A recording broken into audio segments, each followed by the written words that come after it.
I don't ever slow up, no I don't take shit. I got no love for the fakeness. If you wanna play tough and wanna hate this, I'll always show up. I don't ever slow up, no I don't take shit. I got no love for the fakeness. If you wanna play tough and wanna hate this, I'll always show up and make a statement. I don't ever slow up, no I don't take shit. I got no love for the fakeness. If you wanna play tough and wanna hate this, I'll always show up and make a statement. Everything I do so instinctive. Good evening, ladies and gentlemen, degenerate sleuths of the night. We gather to boldly go where others have refused. Welcome to the DT show, you salty mofos.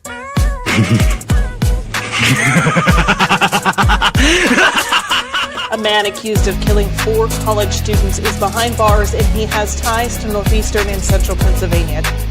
State police say 28-year-old Brian Koberger was arrested this morning in a home in Chestnut Hill Township. I can't find any case law that would support that idea. That somehow a warrant would be needed for DNA left at a crime scene.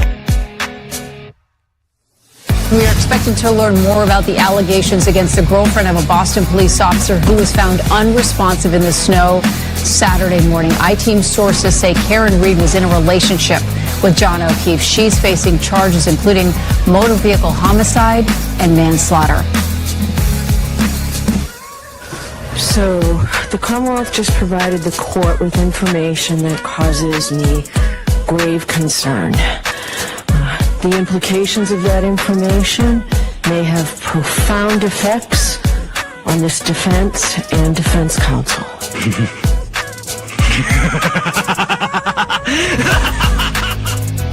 So, get your popcorn ready and your choice of drink. Get your butt on your seat. Like, comment, and subscribe for a treat. Here we go. It's time for the show. The Drunk Turkey Show.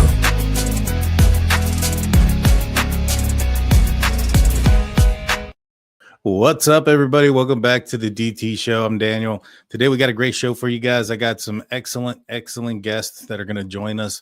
We're going to talk about Brian Koberger's plea deal. We're going to talk about the statement that was made by the Gonsalves family, and we're going to kind of get into what our thoughts about the plea and what this means. Please hit the like button, hit the subscribe button, ring that notification bell, guys. That way you guys are notified every time we go live.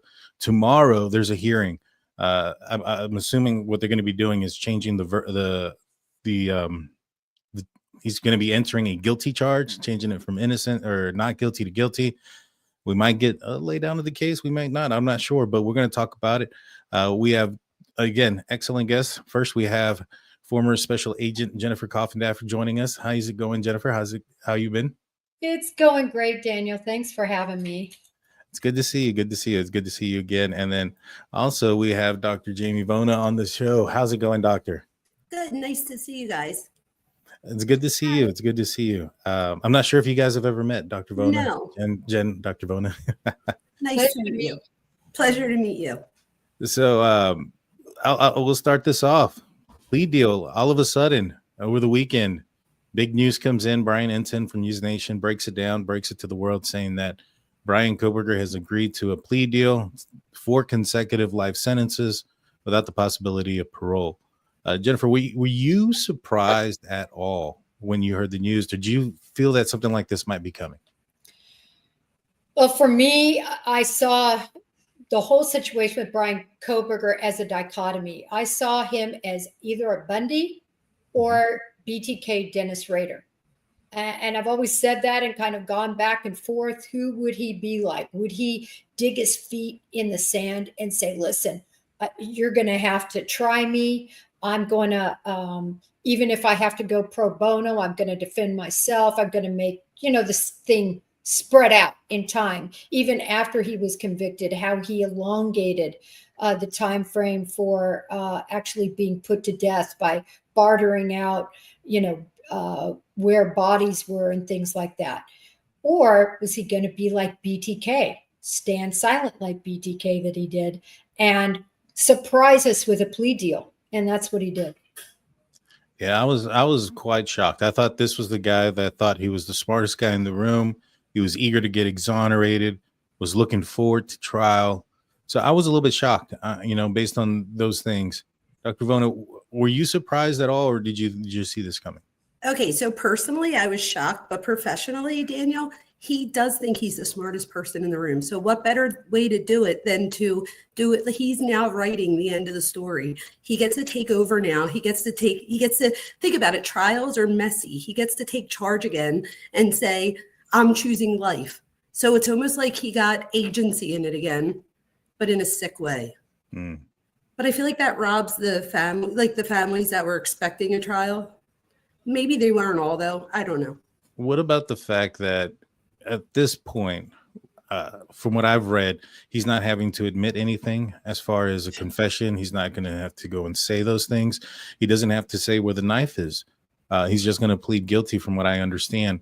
Do you think that, and I was supposed to start with Dr. Vona, do you think that a lot of people think that BTK got off on his court appearance when he went through everything, got to explain what he did and why he did it, that was possibly the happiest moment of his life, or one of them. Do you see that not being a thing with Bryan Kohberger? Do you think there's maybe he's ashamed? I don't know that. Did you say shame? Ashamed?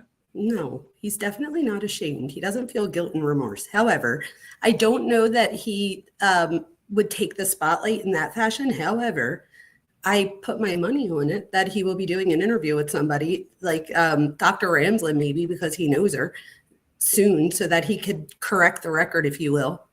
I always wondered if the autism diagnosis bothered him. Like if he felt like they were using that to help him, but almost like he needs to correct the record. Like he has no control right now. So now by doing this, I feel like he's putting himself in a place of control, even though it's a very out of control situation. Yeah, that's true. What do you think, Jennifer? I really think that he's just going to save it for book deals, for interview situations. He's going to write the script. He doesn't want to do it in this particular fashion. And that's what he's going to do. I'm very convinced of that. Obviously, he can't make money.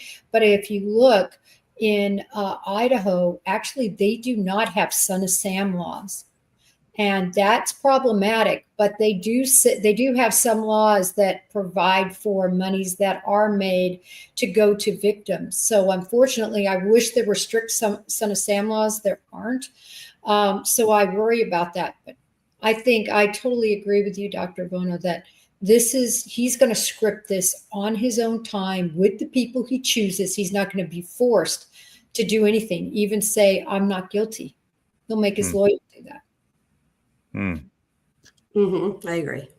Do you guys think he'll ever give up the location? We'll start off with Jennifer. Do you think he'll ever give up the location of the knife once he does this book deal? I have to just say this.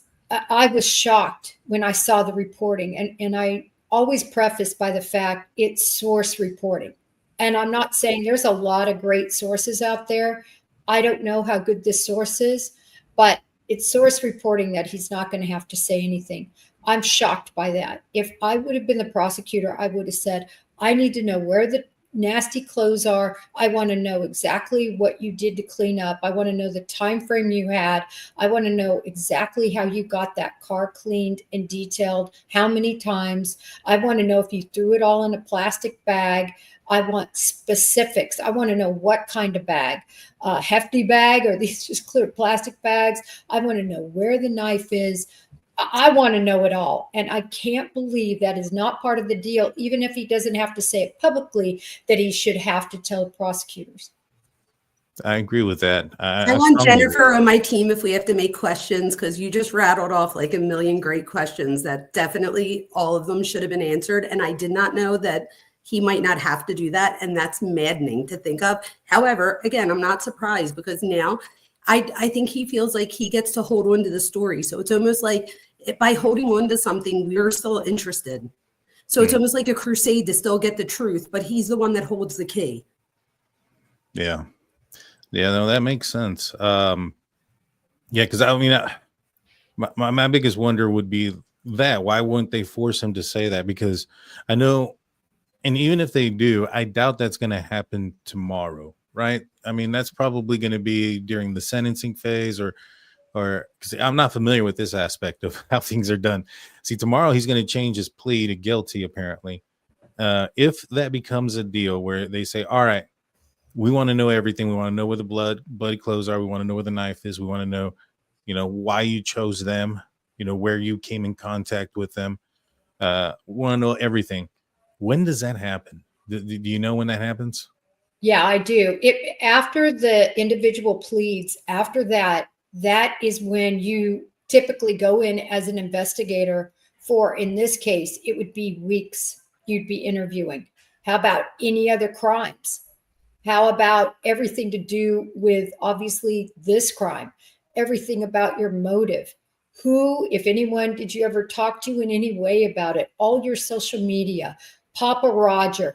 You should get every ounce of detail on his whole life and existence. You literally start when they're the first time they have a memory and the first time they thought about killing. You want all of this for people like Dr. Vono so that they can understand and put it in the database. So this, Dan, should start literally the next day. Interesting. It should, but I don't know that it will, because I feel like he wants to try to control it as much as he can, which is why I'm shocked that they wouldn't make this a part of the deal. Well, I think from what I have heard, it was the defense that reached out to the prosecution and asked for this deal. I'm assuming that conversation probably went like, we are prepared to plead guilty if you drop the charges. I mean, if you drop the death penalty and we don't have to say anything. I just think that if that was the case, Bill Thompson needs to learn how to negotiate. I think he folded too quickly. He could have gotten a lot more. If by just taking off the death penalty, he could have gotten all those answers. And which kind of brings me up to what I want to read real quick. Let me pull it up real fast. This is a statement from the Gonzalez family. It says, I'll read it out for everybody. That way, let me make it bigger. All right, so there we go. It says, we have so many people who reach out to offer support, love, and encouragement to console us, offering their own experiences through navigating the justice system. We have also had so many people ask us how they can help. We stand strong that this is not over until the plea is accepted. We will not stop fighting for the life that was stolen unjustly. If you feel called or moved by to try to make a difference, please contact Ada County Courthouse to express your thoughts and feelings. While we are cognizant that some may have wanted the plea, the prosecution relayed to us it was not a majority vote that was the deciding factor in offering this plea. At a bare minimum, pleas require a full confession, full accountability, location of the murder weapon, confirmation of the defendant acted alone, and the true facts of what happened that night. We deserve to know when the beginning and the end was. I do understand that these answers may not have been given through trial, but that should be the minimum price to pay for his own life. It is not over until it is over. We still have time to fight for a chance to heal. If you feel called, or let the police contact those responsible for the decisions being made. Please learn from some of my own mistakes and lead with kindness and respect. Try to separate something that is so unworded with emotion and be logical. We can make a difference today, forever, but only we can act united and remain calm, collected, kind, and respectful. The number available for the Honorable Stephen Hippler, and he lists the number there. I agree with him. At the very least, that it needs to be answered. That needs to be put out there, because I think we're already seeing it where some of these pro-Kohberger or pro-Burger channels are saying that innocent people plead guilty all the time. It's beyond me. That they offered the plea for a reason. They must have felt that Brian Kohberger had a strong case. I feel like if he had a strong case, he wouldn't accept it.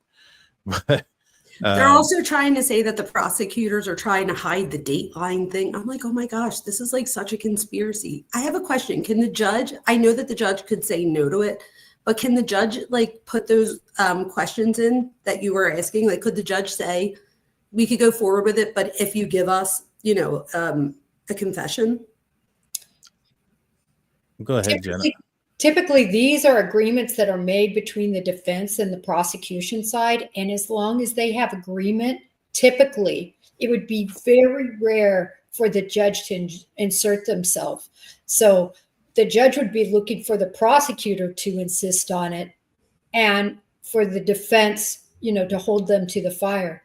So if this prosecutor is not going to put that in the deal, and we really don't know, none of us have seen the deal. I'm holding out for that's in there, but I hope. Is it true that he's only like tried a few cases, that most of his cases he's made deals? I was doing research and that's what I've read. And I was like, oh my gosh. I found 3 murder cases that he tried. If you found more, I only found 3. Me too. I only found 3. And never any death penalty on the table for those. And he's about to retire, so it's not even like he's in his first year. Yeah. 33 years. Yeah. And I mean, it should say something. Steve said, I believe it was Steve, maybe it was one of the other family members that posted this out there, that they were contacted on Friday and kind of told of the plea being offered by the defense, that they wanted to see if there was a plea available. From what I understand, Steve and the Gonzalez family obviously said no, that they didn't agree with it. They thought there was going to be a time for decision, and then on Sunday, so over the weekend, the decision was made, and they went ahead and went along with it. I just don't see why they moved that quickly. I think they could have gotten more. I mean, obviously, if he would have said, "I'm going to tell you, I'm going to confess, I'm going to tell you everything, I'm going to tell you where things are," then I probably don't have a problem with it, to be honest with you. If he would have gone through trial and they would have presented everything and he'd been found guilty, the appeal process takes forever. Then there's just a number of courts and hearings that are going to happen between now and the time that he would actually be sentenced, or that to the time that his sentence would be taken, his life would be taken. It'd be a while. And I think there's a lot that they would have to go through. And it's not just the Gonzalez family, it's all 4 of them. And from the sound of it, it looks like Maddie's dad is okay with the plea, and the Chapin's family is okay with the plea. I'm not sure about the Kernodle family. I think it sounds like they're not. Yeah. But either way, then 2 people are getting, like half of them are getting hurt, either, like no matter what the prosecution chooses. If you put it that way. Yeah. Well, Jen, what do you, if you were the judge, how would you handle this? Would you want to do right by the victims, or this has to be done this way? It has to be done this way. And as Dr. Bono pointed out, which is a great point, I did not hear what the Mogans, what their stance was. I can tell you that the Kernodle aunt has come out very strongly against this plea, and obviously the Gonzalez family. I didn't know where the Mogans stood. I know where the Chapins stand, and they want this deal. So you can't please them all, as Dr. Bona pointed out. But just as a matter of how the system works, once there's an agreement, this is almost like a stipulation between the 2 parties. So rare for a judge to insert themselves and their sole opinion. Yeah, no, I agree. I feel for the families. Ben Mogan, Maddie's Mogan's father, came forward, and he said basically that he wants to heal, he wants to move forward. He doesn't want to have to think about this guy anymore that took his daughter's life and things like that. He doesn't want to have to go through the trial, the appeals process, and all that other stuff, just re-victimizing them multiple times over. But I do agree with what Steve says, that there should be full accountability. He should be able to, should say, this is what happened and this is why. I'm surprised if it's not in there. I can't say for sure 100%. I haven't seen the order myself. But if it's not in there, I think that sucks. It's a miscarriage of justice. I can't even believe that that's an option. I can't.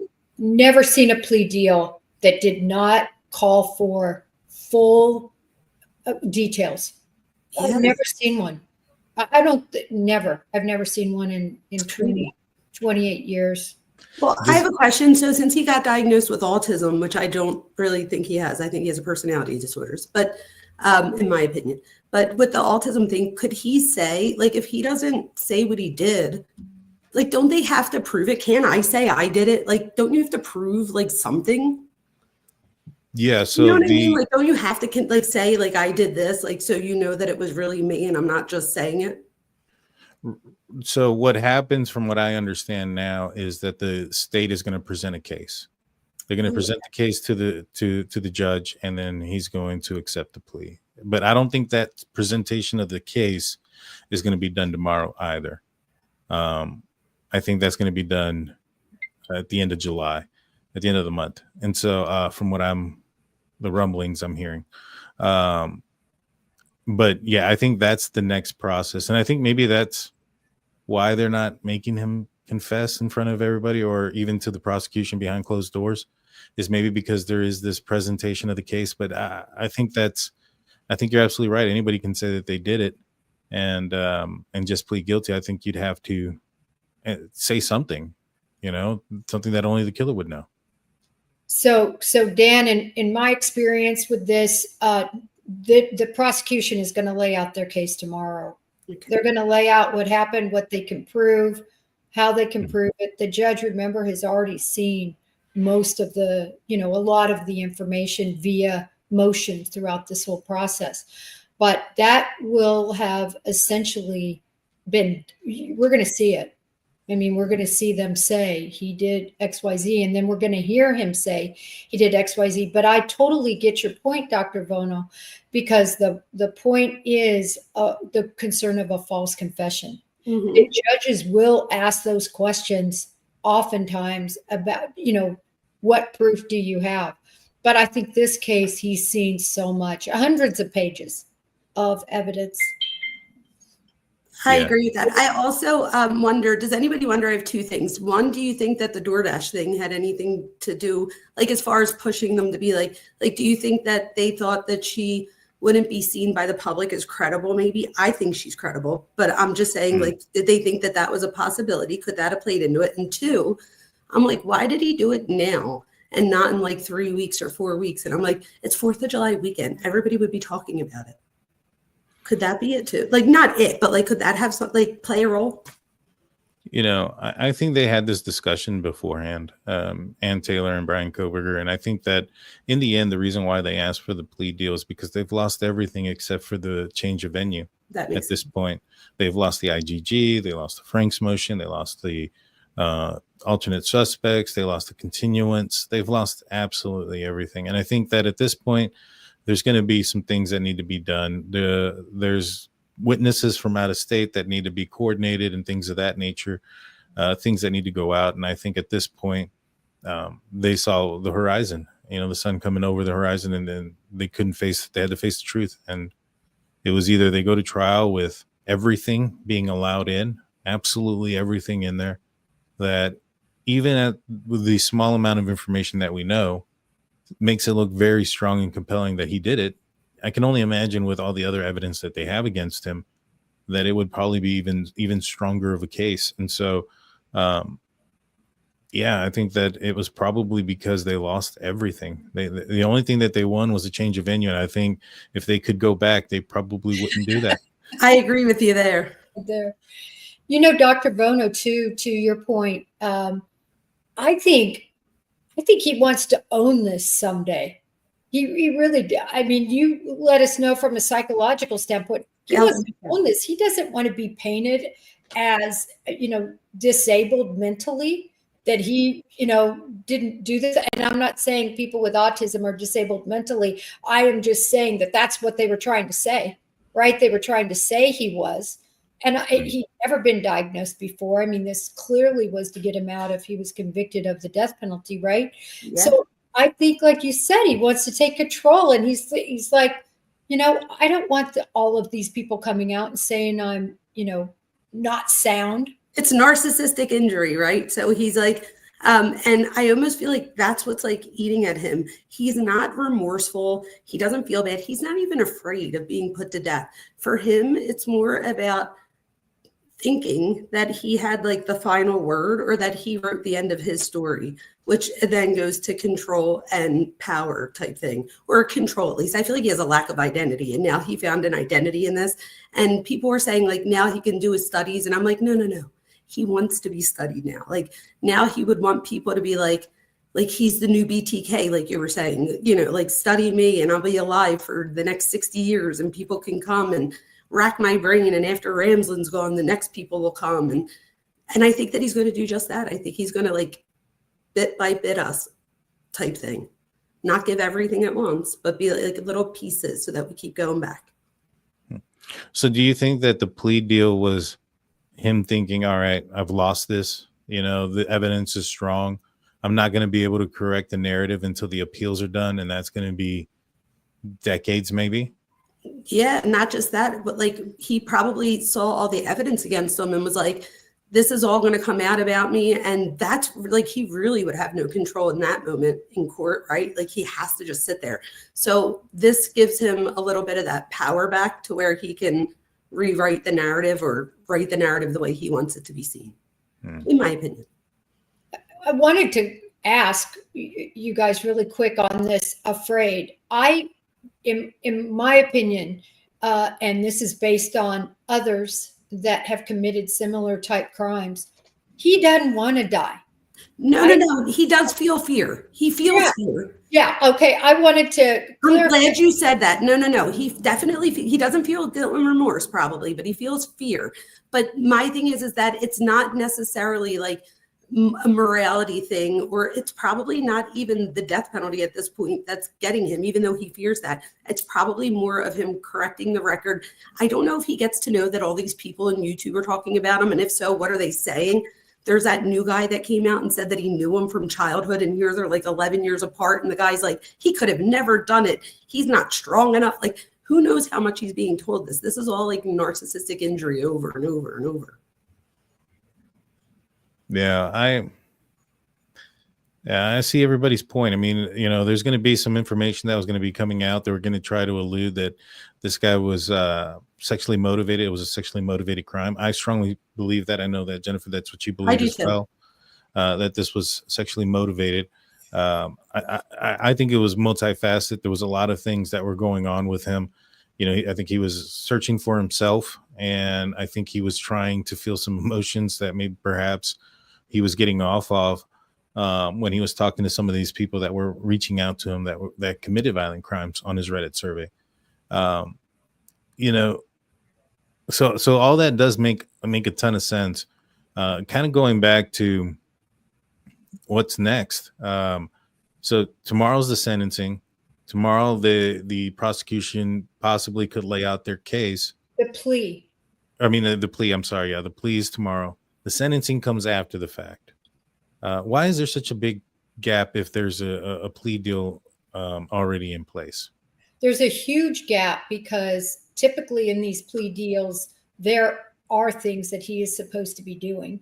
Secondly, and this is the biggest one, there needs to be time for these victims to be able to write their impact statements.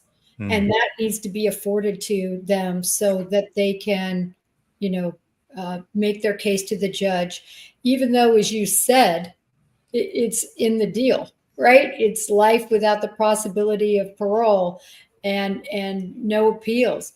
But nevertheless, they want to give them time to prepare those.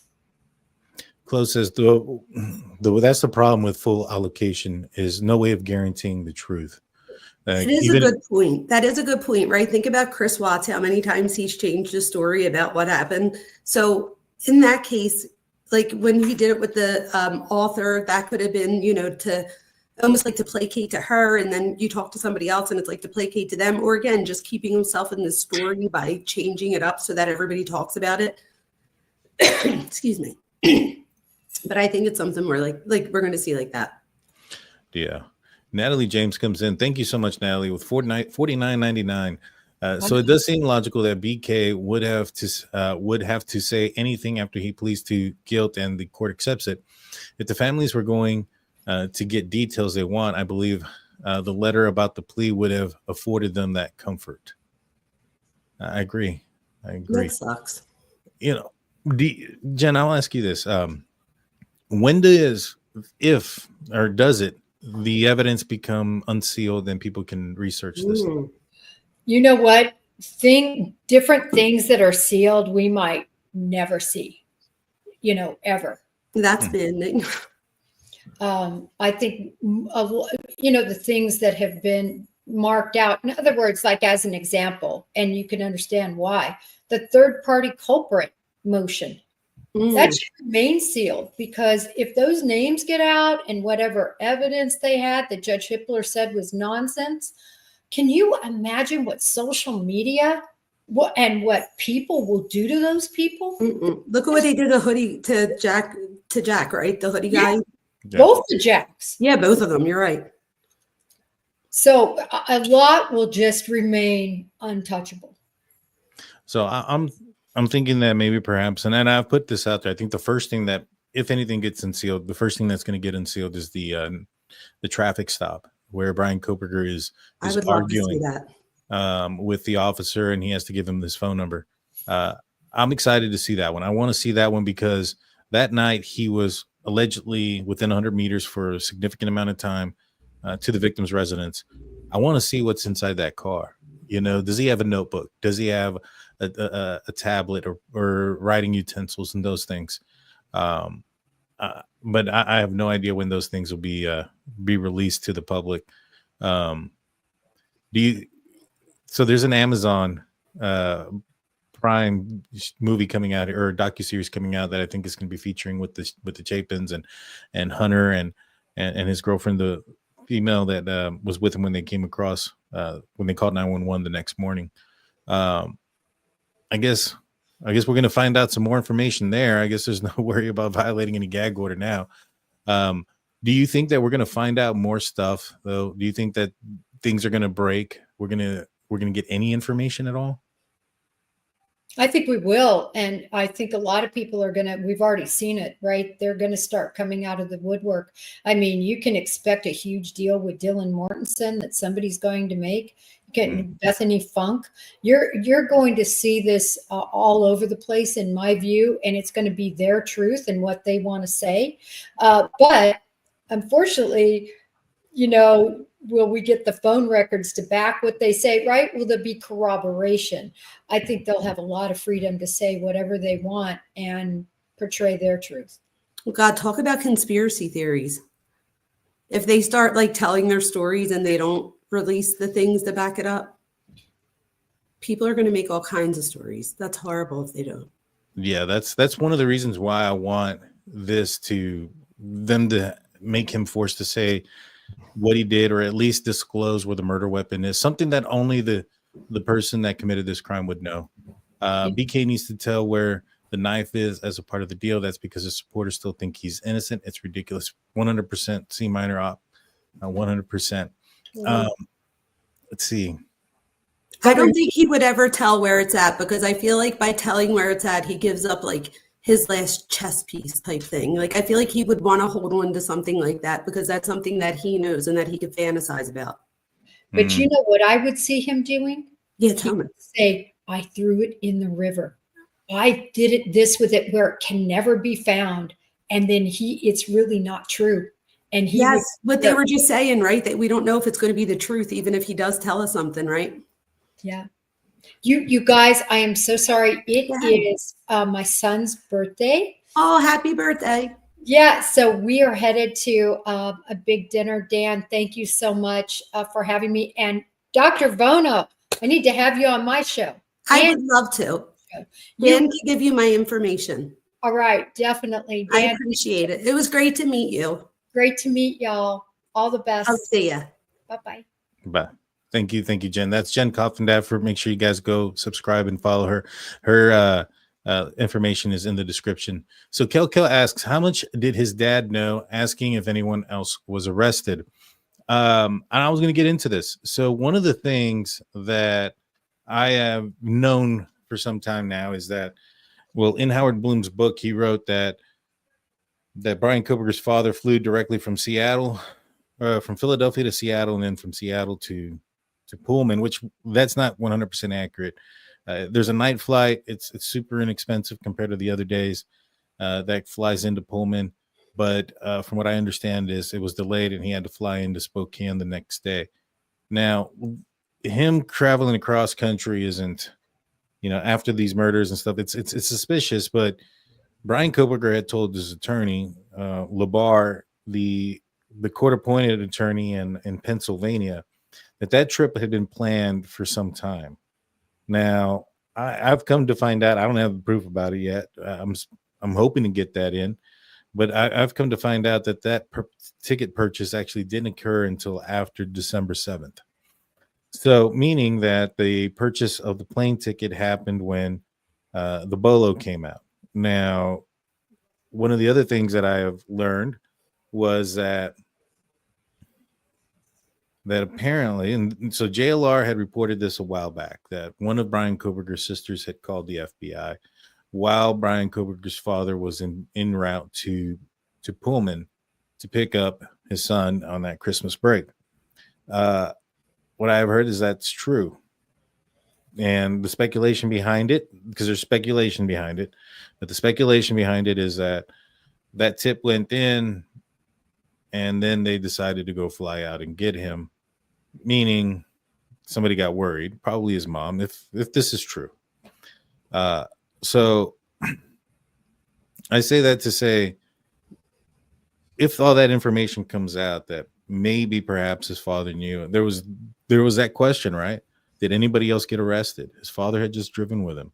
If we find out that, we already know that he called his father that morning at 6 o'clock, 6 o'clock in Idaho. I think it's like 9 o'clock on the East Coast. He called his parents that morning. He spoke with his dad multiple times that day on November 13th for extended period of time.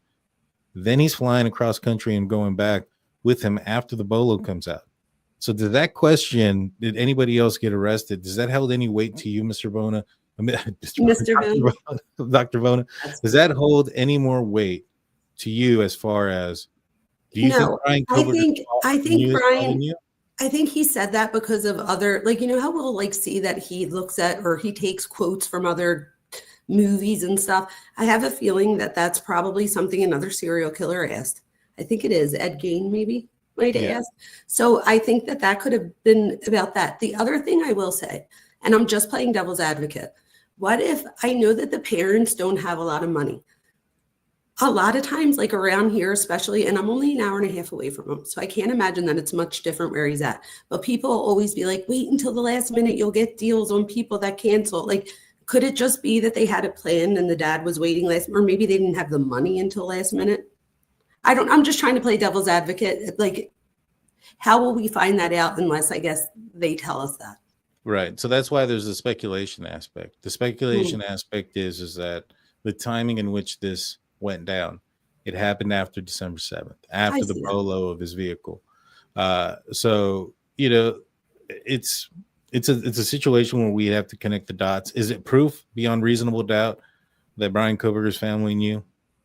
I mean, if we can determine that the sister did in fact call the FBI and report something beforehand, before that flight went out, I think I agree with that, actually. I thought that when she called, they were back home and it was over the break. So if she called before he even came home, that's a big red flag. I mean, that at least means that she put the, connected the dots and was like, wait, my brother could possibly be responsible for something like this. So I'm not sure, this is speculation, but it wouldn't be crazy to think that she had the conversation with her mom and her sister and even her dad about what do they think. And I bet we find out that he was called his mommy at 6 a.m.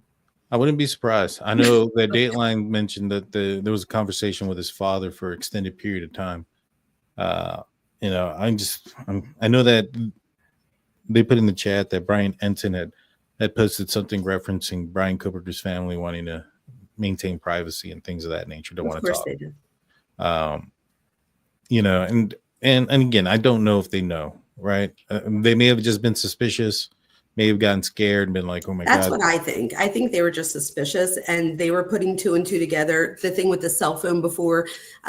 When Jen was saying about how people like me will ask him questions and stuff, I also thought about we have his TAPA talks and everything, right? And that Cura thing. So we have all of this material that he's already told us about to start. Like he was talking at 14 years old about feeling detached and not feeling anything for his family at all. He said he felt completely detached from them. They were all hugging and stuff. It was their last holiday there.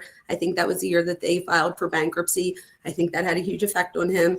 And I don't know. I think we're going to see a really troubled past, that so to where his family wasn't like, oh my gosh. Mm-hmm. Yeah. Sinbad comes in with $5 saying Joseph DeAngelo accepted a plea deal to avoid the death penalty and was not required to provide any personal or detailed accounts of his crimes. That's crazy to me. Yeah, I think so too. A Midwest mod friend of the show gives a Drunk Turkey Show membership. Thank you, Midwest.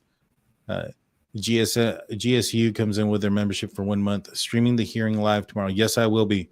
I will be. What time is it at? It is at. It's going to be at 11 o'clock Boise time. That's noon my time, so that'll be 1.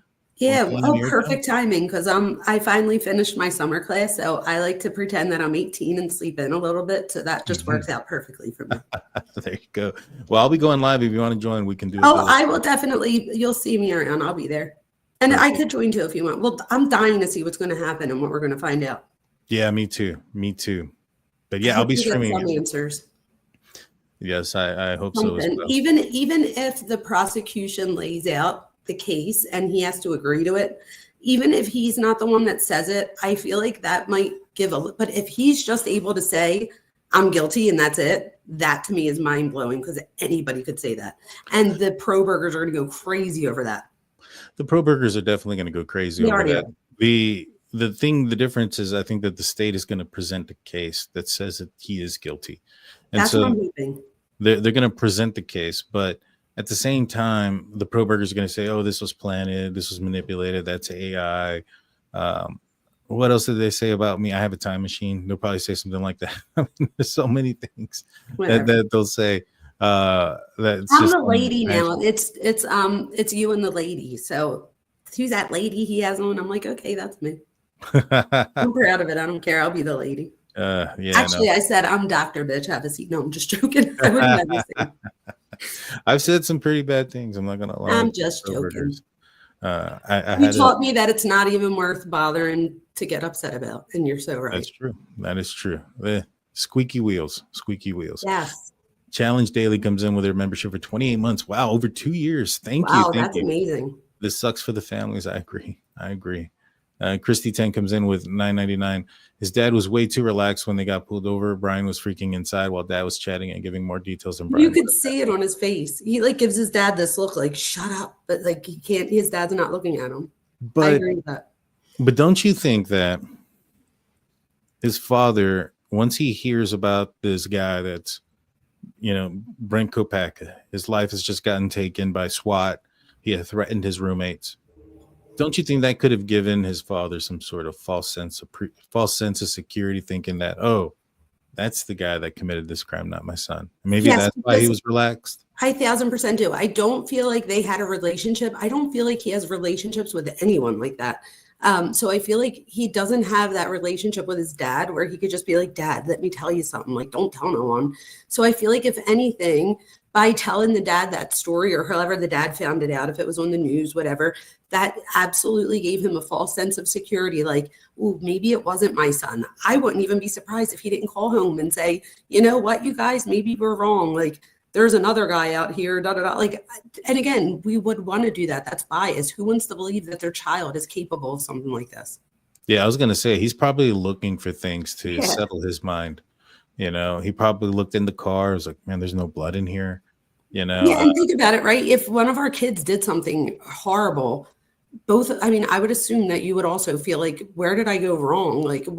Or what didn't I see? So I'm sure there's a ton of questions. So anything that's going to make him feel like maybe it wasn't him, he's probably going to latch onto. I think anybody would.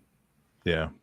I strongly see that as well, and But I think Brian Koberger saw it differently. You know, for him to ask if anybody else got arrested, I agree with you that that is something else that another serial killer said, or at least two. But I think that there was some inkling in his mind thinking that maybe they thought that him leaving from Pennsylvania or from Moscow back to Pennsylvania was his dad was helping him get away, from the area of some sort. I don't think it had anything to do with his dad. Let me be honest, Daniel. I don't think he has that emotion for his dad to where he even felt that. Like, you might feel guilt for your dad in that situation, but I think that he's all about him. And if anything, he could have just been planning a doubt or thinking that he's planning doubt, because you have to remember, he thinks he's smarter than all of us. So he could have thought that by saying that, they're going to be like, "Ooh, he said, did anybody else? So we should be looking for," and then the more they look for somebody else, the less they look at him. Maybe, but I think it's good that we don't agree on every little thing, right? That wouldn't be genuine. So I think that it's okay that you can think I agree. But what I'm saying is, like, if he was going down that mindset, doesn't that kind of say that he's kind of admitting to it to a certain extent? No, because he doesn't know what they have. And if you remember, Papa Roger said that leads me to believe that they found the knife sheath. So then he might have been thinking in his head, what's on that knife sheath? Because again, he does feel fear, or let's assume that he has a personality disorder. Like, I think he does. He does feel fear. He just doesn't feel guilt and remorse. But the fear isn't coming from a place of like, oh my God, I did something so terrible. It's more like, oh my God, I don't want to get caught for what I did. Did I leave any DNA on that knife sheath? Like, da, da, da. So maybe he was thinking by saying, like, did anybody else get arrested for this? That he would plant doubt into the investigators' minds, even though they saw right through it. That's maybe. Because he was very eager that it wasn't him, or claiming that it wasn't him. He even talked to the officers to try to convince him to go have coffee. So he's kind of delusional. You know what I mean? He's a little delusional. Or he just thinks that he's smarter than everybody, and that saying something like that will plant, like, that the cop's going to go back later and be like, you guys, he asked me to go out for coffee. Like, I don't think someone like that, like, I really think that he thought that he could get over on people like that. And I just think they saw through it. Yeah, I don't disagree with that. They're probably like, this guy just asked me to go get coffee. Like, what's wrong with him? Instead of him thinking like, oh, you guys, he just asked me to go for coffee. He's probably a good guy. Like, so I just think that he just thought that he was smarter than everybody else, and he wasn't. William comes in with a good point. Do you think he asked if anybody else was arrested because he saw his parents in handcuffs with zip ties? That would mean that he would feel bad for his parents. And again, I think he was in survival mode. I think it was more about him. I could be wrong. This is just my opinion, but I think it was more self-centered than anything else. Some folks are asking. He felt that his parents would never believe that it's him. So to him, it would be like an injustice, like, even though it's not real, but he might be trying to present that, like, this is so unjust. Look at my parents in zip ties. But that would be because he thinks that would bother someone else, not necessarily himself. So a lot of times with like someone with antisocial personality or psychopathy that people would say, one of the things that they do is they learn, just like somebody with autism can mask situations, they learn how to act in certain situations. So they know not to laugh at a funeral or not to, talk loud at a wedding. So, and they learn that over, time. So how much of this is him just intellectualizing, and this is more like a science to him than him just feeling and saying what he feels in the moment? That's less likely. Yeah. He's taking this plea, and I'm not familiar with the prison system. I've never was a prison guard. My only experience is just transporting people there. That's it. After I arrested them. But from my understanding, I think there's a difference between how you're treated on death row and when you're just serving a life sentence. I think he's going to be in general population because of that. Unlike in death row, where he would be basically in solitary confinement. Now, he might be in a maximum security prison where they, based on the severity of his charge, they might have him in a situation that's similar, based on the fact that he's a high-profile person that could play a role into him not being in general population. But I think overall he will be. How do you think he's going to be able to handle let's just go with if he's in solitary confinement, and we'll start off that, and then we'll go into general population. How does a person like him handle solitary confinement? So I think about Stephen Stearns too. I know you don't follow that case totally, but even with someone like him, they don't really need interpersonal relationships. So it's less of a punishment than it would be for me, who needs other people to talk to, or I'd go crazy type thing. So that would be a huge punishment for me, to cut me off from society or just from other people. To him, I don't think that he ever really needed other people to where it's that much of a punishment. Does that make sense? Mm-hmm. Okay. But I mean, he's in there by himself. He's a loner, and he's been by himself most of his life. He's been by himself most of his life. He's already has like the skills to, work with that. Mm-hmm. He might. But he's also been the kind of guy that has tried to show his smartness, whatever, like with the way he answers questions, the way he's on Quora, the way he's been perceived by some of the students that he taught. It sounds like he got off on being smarter than other people. So why is would he he going to be want able to do that in prison? Why would he want to associate with the rest of the general population? He's better than everybody else. And again, this isn't real. I'm saying, could this be what he's thinking? Like, by being in, by himself, it's almost like he's getting special treatment. He's better than everybody else. So duh, of course I'm going to be getting special treatment and not be put with everybody else. He's different. I bet you he gets a vegan diet. How maddening would that be? Do you think he gets a vegan diet if he's in general population? I think so. I don't know why. I just feel like he will. Does anybody know any different? I hope there's a law that says that you can't, and that he has to learn how to eat, with everybody else. But I have a feeling that would be like cruel or whatever in the law, in the eyes of the law. I don't know. So I heard a story about Brian Koberger. Tell me. That he did you notice that he looked like he lost some weight at a certain point? Like he looked like he was getting healthier and like heavier, and then he lost some weight. Absolutely. I heard he wasn't eating because they were delivering his tray, and they're like, "Hey, you get the special sauce and the special meat." That's funny. And he decided he was like, "What does that mean?" So he probably buys all of his food. No, the kiosk style. From what I just heard when they dropped off this food, that they kind of alluded to him. They should. Somebody did something to it. Not for nothing, but they should. I feel like he needs to be punished in some way. Yeah. And he stopped eating for a while. Like there's so much little things like that I know about that I've heard through this entire thing. But yeah, I think they called it the special sauce or the special meat, something like that. They were like, hey, something about like something to the effect, because I heard this so long ago, something to the effect that they told him, hey, we hear you like this special meat or something like that when they were giving him his food. And that would be something, right? Yeah, he would deserve that. Yeah. And so he chose not to eat for a while, apparently, and then that's why he looks kind of thin, in my opinion. Let's see what he looks like tomorrow.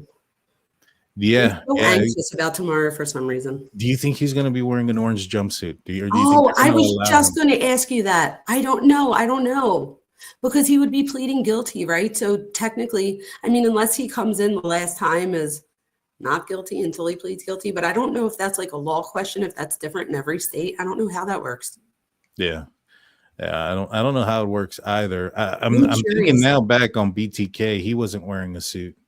No. I mean, he was wearing a suit. He wasn't in orange when he was giving his. Well, you know what? Maybe you're right then. Maybe it will be in a suit because before he gets sentenced, so maybe at sentencing, he might be in an orange jumpsuit.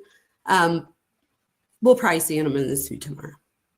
See, I don't know anything about this part. Stephanie says, as someone who has worked a lot in that environment, he will not be in general population. They'll probably send him to another state. You think that, and I wonder if this would be part of the deal, that he gets to be in Pennsylvania. Oh my gosh, if he's in Pennsylvania, I don't know. I don't know. I don't think you can't just say that you want to go to Pennsylvania, can you? I don't know. I mean, I've seen it in movies. That's funny. I can't say it. I don't know, because I think Chris Watts wanted to go back to Connecticut or North Carolina or something, and they didn't. He's not there, I don't think. So I don't know, but maybe that differs state to state. I'll look that up though, and Yeah. find out.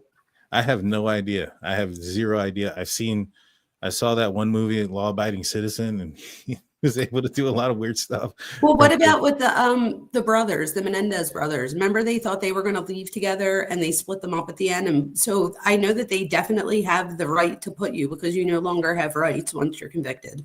Right. So I know that they have the right to put you wherever they want, but I don't know if you can request. Maybe you could request being closer to home. Maybe that's where autism diagnosis helps them in some way. He could say like he has to be closer. I don't know. I don't know how that works, but I will look that up and find out. Yeah. I wonder if they'll keep him there or they'll move him. Midwest comes in saying, great panel and great show. Thank you, Midwest. We appreciate you, Midwest. You're a great mod. Yes. My mods are the best, guys. They really are. I have to. I'm gonna. I call Sirius Black Prozac. She's like human Prozac. Why? Like she's just so kind, and like she gives like the best compliments, or she'll be like, you got this, you go. And I'm like, oh my gosh, you're like human Prozac. Like she just makes you feel good when she's in chat. Yeah. Katie's family have put up a link on their Facebook page to write the injustice directly to the court. They did say if you're mad or whatever to call the county. I was like, that was pretty smart. I agree. Somebody had asked me if I thought that would make a difference. I don't know. I don't think so. No, because let me tell you why. Because when that whole thing happened when they tore the house down, at the time, my students and other people online, everybody was like talking about the house and and people were trying to get in touch with the communication director and the president, and he wasn't writing them back. And I'm like, wait a minute. I'm like in academia. I have like multiple EDU accounts, like my email. So he would know that I'm in academia if I email him. So I emailed him. I'll send you the email. And they called me back. And I have that on tape too. And there's a 6-minute conversation with the communication director. And the president literally wrote something for her to tell me. So I feel like they control the narrative in some way. So how much of that are we going to see play out too? I forget what my original thing was. There was something, I don't know, Daniel, it all came together in some part. Hopefully it made sense to others. Yeah, it did. And, you bring up the house being torn down, the families, and there was a petition signed for that. And in the end, that's what it was. Yes, the petition. And it didn't make a difference. That's what the point was. Thank you. Yeah, it didn't make a difference there. But, you got to try. You can't just not try. You know what I'm saying? And, at the very least, if you can get confirmation on things, you can get the weapon, you can get, even if it's just at the location of where the weapon is at, that is something that only the killer would know. Yeah, but this is my thing. Will that really do anything for, moving, like for grieving? If I had to get something, I would want to know, why did you choose my daughter and her friends type thing? And, where did this come from? Like he said, where did the beginning and the end, where did that come in at? What Steve said or whoever wrote, so I agree with that. Like I would have those types of questions. To me, getting the weapon, yeah, it proves that it's him, but don't we already, like most people already think, not most people, but most people in this situation already think that it's him. A lot of people do, but there is a large following that think that there's I guess I mean like the people, like the families and stuff. Right. Yeah. No, the families, everybody that's involved in the case, that's seen any amount of the evidence, know that he did it. I mean, there's no doubt in anybody's mind. So then getting the knife would just verify that, and that really doesn't do anything more for me. So I would rather have answers to something that would be eating me alive at night. Right. But I mean, I think that's something that you can't deny. And so, like, for instance, there are a lot of people that are denying everything. There's some people that are even saying that it's not signed yet. This is some sort of ploy that way he can do something. I don't know. And they're making them do it, and they're forcing them. Oh, now there's even people, like a lot of pro burgers are against Ann now, where Ann was like the best lawyer ever. Now they're like, this is, what's it called? When you don't have the right counsel. Ineffective counsel. Yes, they're like, this is ineffective counsel, and like Ann's pushing this on him, and why is she doing this? And I'm like, wow, they turned on Ann quick. Well, I mean, Ann Taylor, there are some things that I don't agree with what she did. She went out there and said he's an innocent man and all these other things, especially when she was in judge's courtroom. The stall tactics I didn't like, but in the end, a lot of what she was doing and saying and her questioning and things it was just her job. You know what I mean? But like I said, there's some things I didn't like that she had said, but she was given a pretty crappy hand. I mean, look at who her client is. The guy took his phone with him. I mean, well, let's just break it all down real quick. He went out at a super specific weird hour of the night by himself, and admittedly so, in his own car with nobody else there. Nobody else borrowed his car. It was him and himself in the car. What are the likelihood? I mean, what are the chances that if you go out on a night drive, that a serial killer is going to strike while you're out and about? I mean, the likelihood is probably small, right? Nope. Now you amplify that with, all right, what are the likelihood that serial killer that struck? Well, one, he struck during the time that your phone, you turn it off, right? And it's during that time that your phone is off is when this killer is committing this crime. And then what are those chances of, this person being another person? Do they go higher or lower when you find out that person also drives a very similar car down to the front license plate? One license plate. And then you have to find out also that person also contains Bryan Kohberger's DNA on his person. So what are the chances of all those things happening? I mean, the likelihood is astronomical. I mean, and then you got to throw in the fact that he purchased the Amazon or the K-Bar knife off of Amazon, the balaclava mask, the backpack, all those things. You then implement those. The purchase of the Dickies jumpsuit that was left, the tag and the receipt was left at his apartment complex. You start to piece together everything, and it becomes a pretty obvious situation of who committed this crime. And so then why are there so many people, I guess, that don't believe that it can only go back to they're projecting themselves onto the situation. That's the only thing I could think of, because you're right. There's it's literally I don't understand how people don't see it. I don't know. Well, people focus in on the extraordinary, right? So, for instance, anytime I've heard something, it's always, there's 99.9% of the time one thing happens, but they focus in on that 0.1% of the time something strange happens. Like, for instance, that one dude who got God, I can't think of his name, but he was a drunk. He ended up getting picked up by the paramedics. Paramedic ended up going to a murder scene later, and somehow that drunken guy's DNA ends up under the fingernails of the murder victim. They focus in on that one time. How many other times have you found DNA under the victim's fingernails? Then there's defensive wounds that it doesn't belong to the person. You know what I mean? It's a 1 in a million chances, but every now and then those million chances happen. I feel like years ago when we didn't have DNA and everything like that, and even fingerprints, people had to, it's not all doubt. It's reasonable doubt, right? So it's not everything's going to be 100%. Right.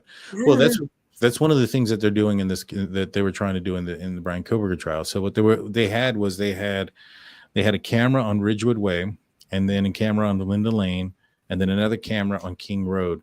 Now, this is all within about 3 to 4 block span. And so you have the white vehicle without the front license plate that they have identified is between 2014 and 2016 Elantra, pass by, and then head towards the direction of the victim's house. And then at the exact time that you would have expected it to have passed by Linda Lane going in that same direction, it does. But there's no continual footage there. And there's one block in between there that Bryan Kohberger could have turned off and the real killer could have turned on. But again, what are the chances? You have to go back to Bryan Kohberger's phone being off and the likelihood of somebody else driving at that exact time. Now, at the exact moment that he turns off, the other guy turns on. Now you have to add that into the equation. And that just makes the it's just stupid. Let me tell you, I'm a statistics teacher. The probability is very slim. So I also I use data for decision making, and the data in this case is so clear to me. Yeah. And to you and to a lot of people. Yeah. Well, I mean, I think a lot of people like to focus in on the conspiracy. They like to look Because at it's something, I feel like then that's a reflection of them. And what does that say about them? So I feel like what that says about them is that at some point of their life, they felt like the underdog. So they feel the need to go out on a limb. And then when they realize that it's not right, double down instead of being like, oh, my bad, or like my theory has evolved, or you think they would do that, but they're not. I can't believe they're doubling down on this. I'm like, what the heck? Yeah. It's crazy to me. It is, but I mean, at the end of the day, they focus in on the conspiracy. And well, I was going to say it scares me because if you listen, they're saying things like we can't take this from our government and stuff, and I'm like, wait, what? Like, do you think that a lot that these creators that do this, do you think they really believe it, or do you think that they know and they're just pushing that? Like, what? I don't know. You know, at one point I thought that they knew, but at this point I think it's because they get championed by the pro burgers that they start to believe their own stuff. You know what I mean? So the same thing with the bias with the dad, right? So the dad's going to find things to make it, you know, if he hears something that it could have been somebody else, or it could have been this Marine type person because it is a K-bar, like, so that would be the same reason that he would want to grab onto all those things as it not being his son. That same thing would be true there. So that is true.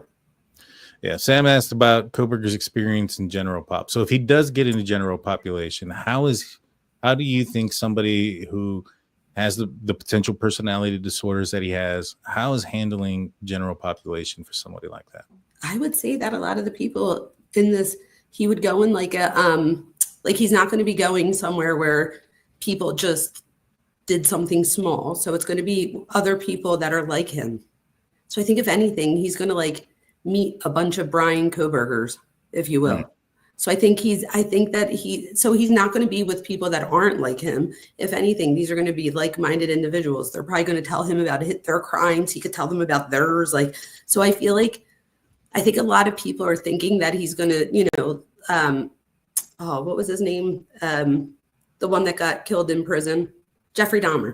I think people are thinking that something like that's going to happen. And I don't know that's going to happen type thing. I think if anything, I hope he doesn't get like praised or idolized in any way, because that would just be shitty.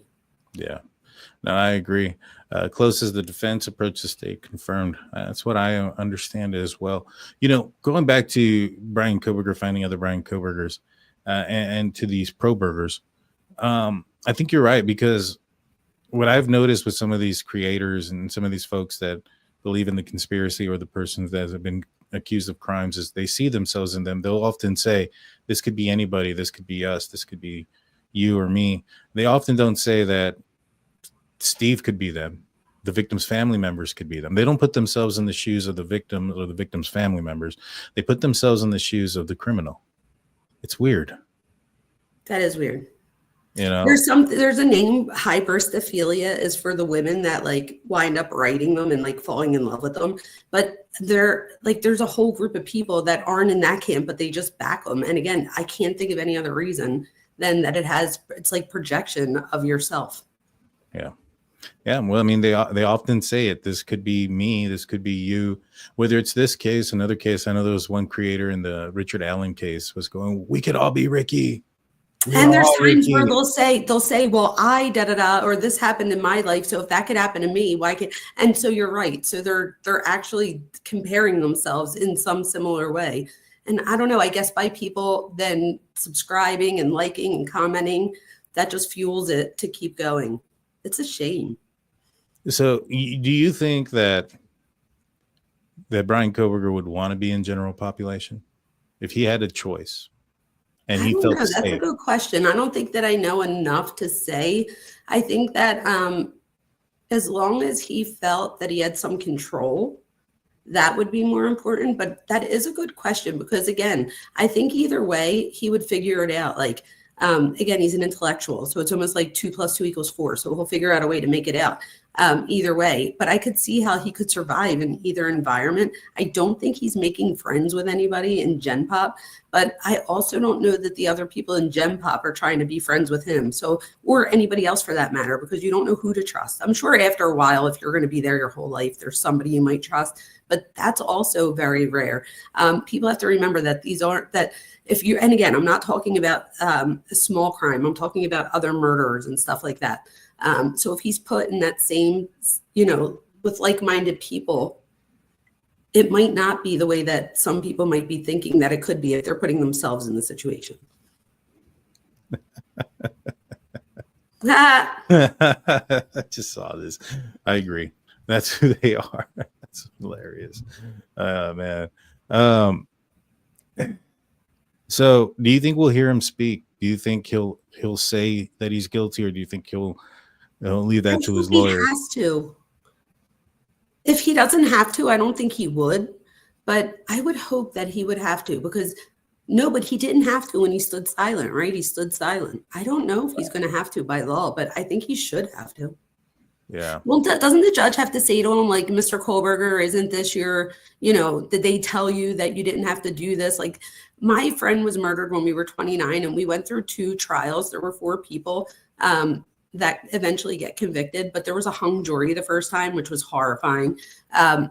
So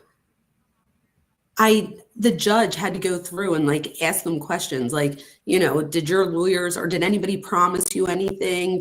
So they go through this whole thing.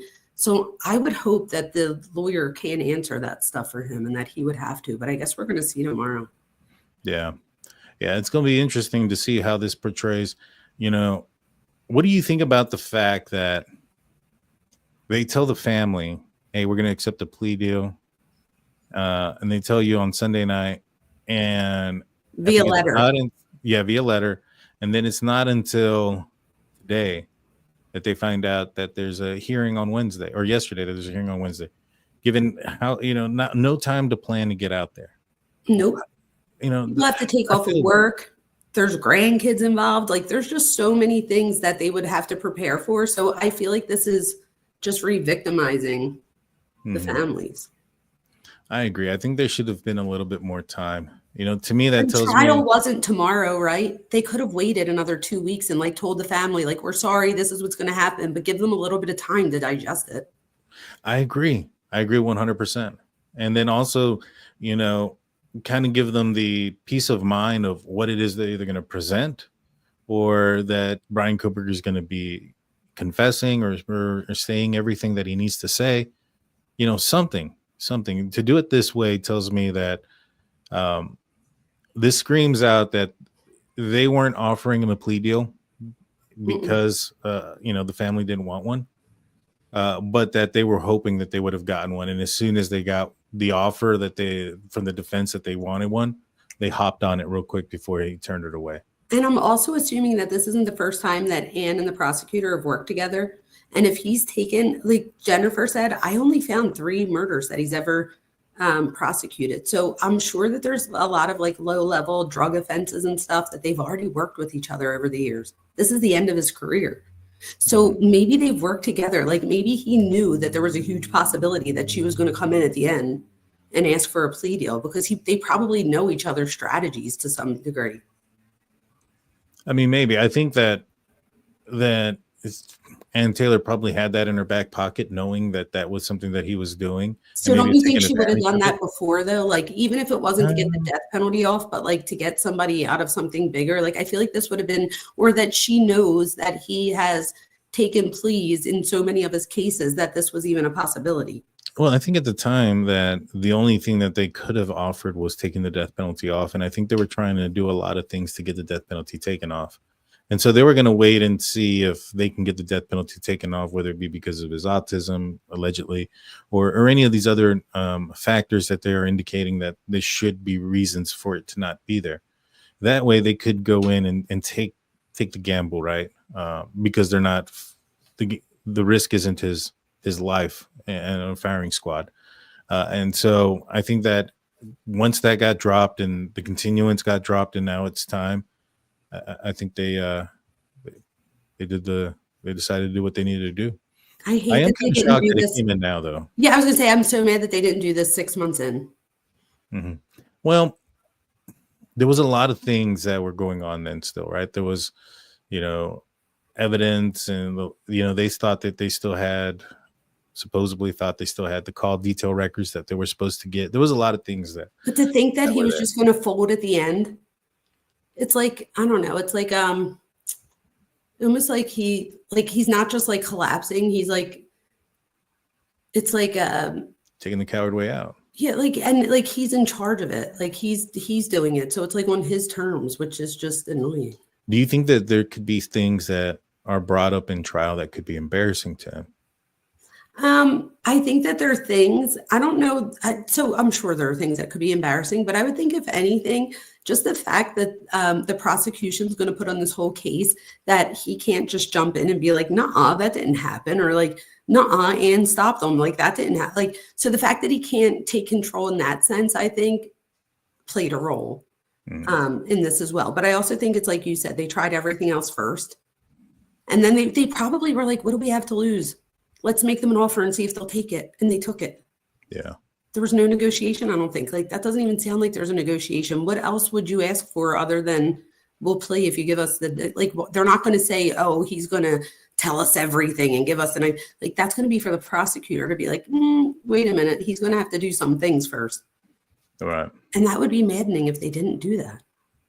Yeah. I don't know.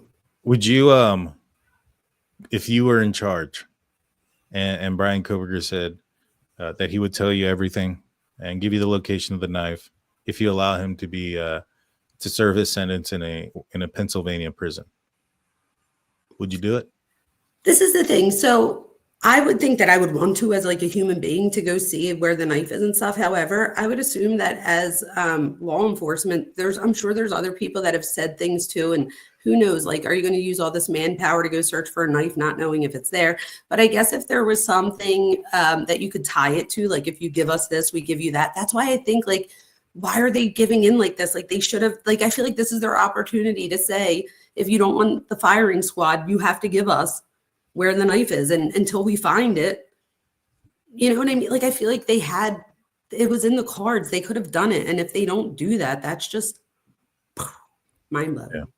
Yeah, to me it is too. And, you know, Jennifer made an excellent point saying that the reason why the sentencing phase aspect of this, even though it's in the documents and part of the plea, is why it's delayed or at least separated by a certain amount of time is because there should be a lot of conversations going on there. What did you do? How did you do it? Have you done this before? Those type of things. I just hope he talks. Do you think we'll find out if he does talk, do you think we'll find out something we don't know, maybe prior to the crimes? I think so, yes. Or even not, maybe something that we might have speculated about but didn't know. I very much think, especially a lot of the things that you and I have speculated, I might just be biased, but I feel like we've speculated things that we're going to find out in one way or another were true. Yeah. I think we're smarter than him, Daniel. I hope so. I hope so. I hope to be part of the 10% of the people that are. I found that to be crazy only, but I don't know. I mean, I guess there's a difference between, I don't know. Read smarts and book smarts. Yeah, I was going to say that, but I would assume that if your IQ is high, that no, don't probably be on the street smart. My nickname is straight A stupid. I literally, like a couple weeks ago, I accidentally, I don't know how, but I like charged Wawa soup like 19 times. Like it was like $100 and something worth of soup. So like I could do something so stupid like that and graduate with highest honors. It happens. Yeah. Well, yeah. I have not done that, but I've done other stupid things. I have my fair share. My poor husband. Sinbad comes on $5 saying, Kohberger won't stay quiet in prison. He'll likely try to cooperate with the FBI and weigh in on murder cases like Kemper and Bundy. Oh, absolutely. Absolutely. Because then he could be like the smart one in the room. They're coming to him. They want to know my opinion. Like, I'm smarter than everybody. I was going to be a criminologist. And I am the person that's done this before. So come to me type thing. So I absolutely see that happening. And maybe he can bargain for things like, I want my vegan food. Yeah. Yeah. So this will be interesting. It'll be interesting how it goes down. I'm going to be going live tomorrow, guys. Dr. Fona, you're welcome to join me. You'll see me, I think. I'll be live for the hearing, and I'm hoping we get to hear what the case is. You know, I'm expecting to hear a few things. I'm expecting to hear that. Let's see. I'm expecting to find out that he did follow them online. I'm expecting to find out that he did some things with his phone and his laptop, that there's going to be some data missing, time frame missing from there. I'm expecting to find out that there was cleaning agents in his car. I'm expecting that we find almost the entire kill kit purchases and when they purchased and how he purchased those items. Do you think we're going to find that out from the prosecution or from him? Prosecution. Me too. Yeah, I think we're going to find all these things out from the prosecution. I think we're going to find out that, how many times he was at that house, how close he was at that house, what he may have been doing with his phone during those times. And I think we're going to find out what a lot of information of what he did afterwards. Dateline kind of broke down a little bit. He called his parents. He did this, but I think we're going to find out even more of some of the I literally was going to say, do you think Dateline has like a stack of information that they just didn't reveal that they know of, that they're going to like come out with the part 3? Oh, I believe so. I think that we're and probably 4 and 5. Well, there's going to be a 4-part on the Amazon Prime. We're going to cover that. We're going to cover everything. We're not going to go away, right? So here, what we're going to do is we're going to and we're multifaceted. There's other cases too that we're eventually, you know what I mean? Yeah, exactly. And so, but when it comes to this case, I fully intend on filing a Freedom of Information Act on as much information as I possibly can. I'll help you with it. Thank you. I want to get one for the first one I want to do is the traffic stop. Let's do it. Yeah, I want to see what's in that car. And then I want to see how he interacts. Exactly. Now, things I won't share, guys. I've talked about things before. Like, for instance, I've seen items that were at the crime scene at a certain point. And I've talked about those items. I'm not going to show those items regardless of anything. I promise I never would. And so those things are not going to be shown. But once this plea is done, maybe I can talk a little bit more about some of the other things that I know, like why he got kicked out of his high school class, why he, what happened at, I think it's in Northampton with a certain phone app and things of that nature. So I got to go through all my information to kind of put it together. Because to be honest with you guys, it's a lot. It's a lot of stuff that I've had on Brian Kohberger. A lot of it, you guys know, it's all public and stuff like that, pictures and videos, but all that information gets kind of mixed up with the stuff that I haven't shared. And so I got to go through all that and see what's valid, what's not, stuff like that. You know what I mean? Yeah. And I would assume that the things that you didn't share are things that like the victims' families entrust in you. So I would hope that other people would see that if you wouldn't share things that they've told you, that means that you won't next time either, or the time after that with another family. So I think if anything, it just shows your integrity. Yes. Thank you. I appreciate that. And that's what I try. And don't ever give in to that, because I always tell people what people will do with you, they'll do to you. Oh yeah. 100%. 100%. And yes, tomorrow we'll be going live probably around about 11:30 my time, Central Time, 11:30 Central Time, 12:30 on the East Coast. That's 10:30 in Mountain Time. And so I'll go. If you remember, shoot me a link in case I can get up there. Sounds good. Sounds good. Thank you, guys. Thank you, guys. We have 2,974 people in here right now. I want to say thank you. Please like, subscribe, check out the other channels. And check out the Minds Behind True Crime with Dr. Vona. Yes, Minds Behind True Crime, Dr. Vona. It's in the description. And also don't forget to go check out Breaking the Case with Jennifer Coffin. Awesome. Yes, we're going to do this again. You guys have a great night. I'll see you guys. Thank you. Thank you. Until next time, guys. I'll see you. Bye-bye. Bye. But it's too late now. I remember you and me, and how careless we could be. All day and all night, we'd stay up, it felt so right. We were so young, we were so dumb. We would get drunk and then hook up.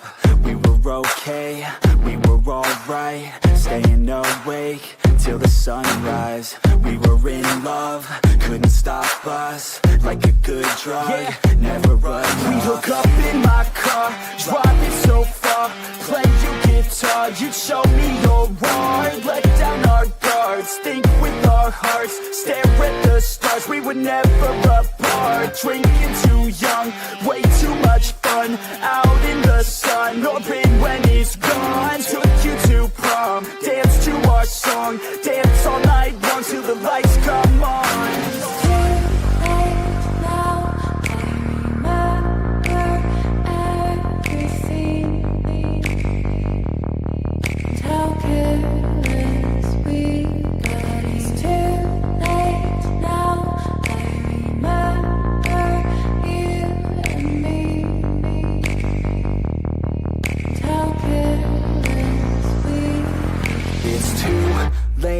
Now I remember everything,